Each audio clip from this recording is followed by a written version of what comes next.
welcome to another episode of WWTF. We want the facts, the gaming show. I'm Rhea. And I'm Mike C, y'all.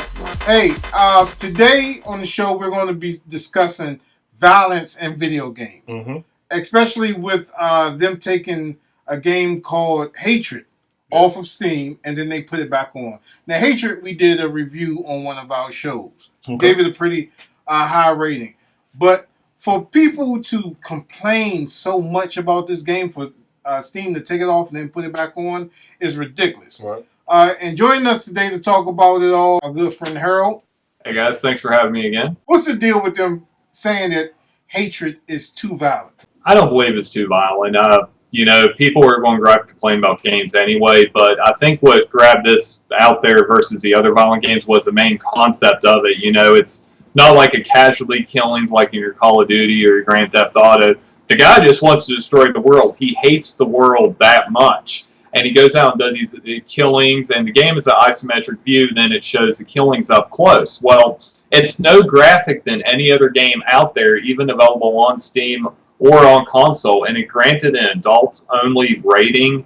Yeah, that just ain't, it's not right with it. I don't see how it would. If parents were complaining about this game, because it had to be, it couldn't have been gamers, then don't give them the tools to get the game. Don't give them their own console in their room.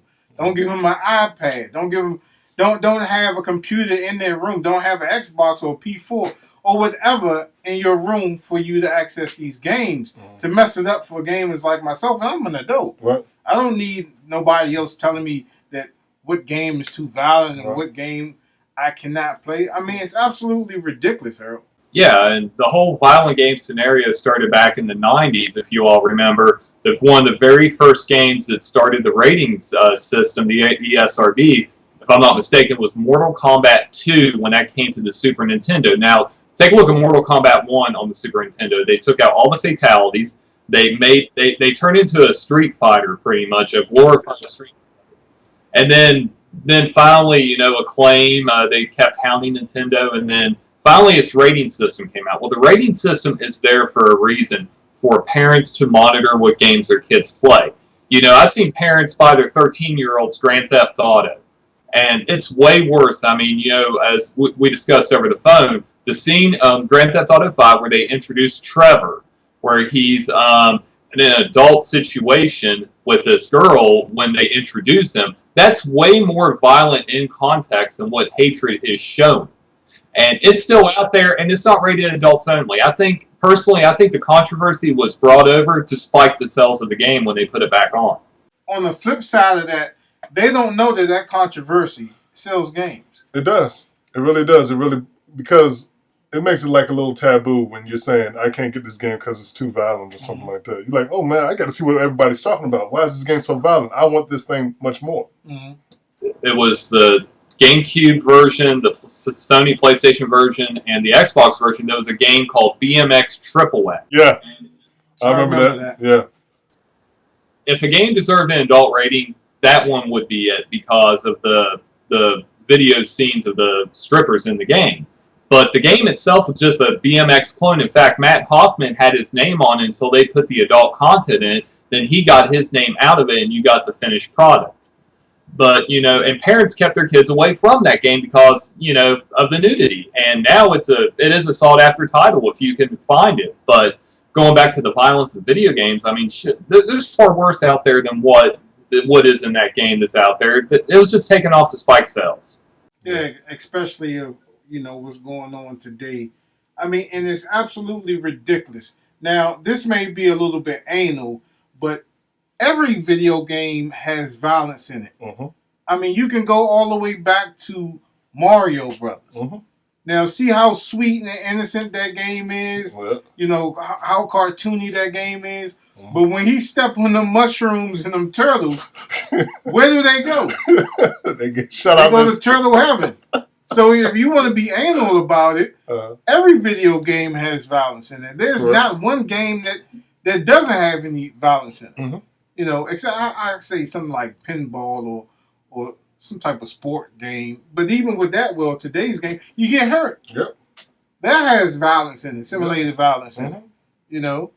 So I mean, it's a real shame that Steam could have so much pressure put on them to say, okay, we're going to take your game off. You know, that would leave a real bad mark with me if I was a game developer. I would try to go another route because Steam, they messed up. Whoever made that decision to pull that game and then put it back on, it should never been taken off. That's the whole point. It should never been taken off. So, you just don't take a game off and put it back on. If you're going to take a game off, keep it off there. Don't just put it back up. Another good example was the Guy game that was out, and they had to take that game off the shelves because of controversy being an underage girl that was filmed in that game that wasn't supposed to be. If you don't know what the Guy game is, Google it. I'm not going to tell it on here, but they had to remove it for that reason, and they didn't bring it back. If you're going to take a game off, keep it off. Don't bring it back just to boost your sales like they did with this title. A game is, for me, is therapy, right? You go into this virtual world after coming home from a hard day or just coming in from a hard day or whatever you were doing, and that's just an escape from reality. But that doesn't mean that if I play Grand Theft Auto, I'm going to go out and steal some cars and get some hookers. You know what I'm saying? I may book a chick or two, you know what I'm saying? But I'm not gonna get no hookers and then do what I do and then kill them and get my money back. Exactly. If I did get a hooker, I would try to get my money back. I wouldn't kill them. I'm like, can I please get my dollar back? But that's here nor there. But yeah, I mean, it's just an escape of reality for some people. That's right. It's entertaining. That's all it is. If you're that weak-minded to play a video game, and then that makes you want to go out and do destructive things, then you shouldn't be playing no video games. Right. You should seek other help. Yeah, if video games cause killers, and then everybody who played Madden would be NFL stars. Everybody that played Call of Duty would be elite snipers. Everybody that played racing games would be the best driver in the world. Video games don't cause violence. Violence causes violence. You got to want to do those acts for it to be violence. You have to want to commit those crimes. I mean, that's in your mentality if you want that. But games don't cause that. No, not at all. If they do, you're in the wrong line of entertainment. You need to go outside if that's what video games cause you to do. Video games can also be helpful too, because you remember in the arcade there was a game called Driver. It taught you how to drive a stick shift. Yeah. And that was educational. I actually learned how to drive from Ridge Racer. I had a steering wheel, and I was playing Ridge Racer on the original original PlayStation. And that's how I was taught how to drive. You know, I was out with my buddy. You know, we was out hanging out and went to go see some girls, and he was tired. He was like, man, you're going to have to drive home. Like, dude, I don't know how to drive. He was like, okay, that's the gas, that's the brake, and this is how you steer. Like, okay, just like the video game, right? He was like, yeah, all right. I made it home, you know what I'm saying? I'm here. Yeah. So video games can be helpful too. Yeah, they can. You know, even if it is violent, it's just therapy for some people. It's a fantasy to get away from the norm, man.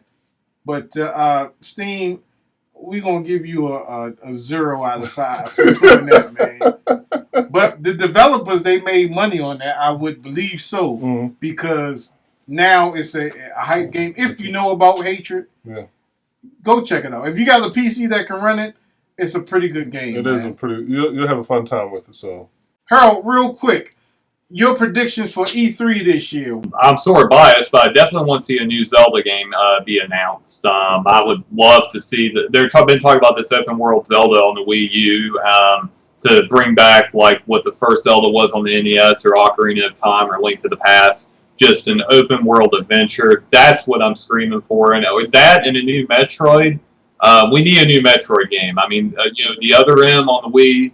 Let's just forget that title even existed. If you've ever played it, you know what I'm talking about. But there needs to be another entry into that series that's innovative using the Wii U controls. Give the Wii U a chance to compete against the monsters of Microsoft and Sony.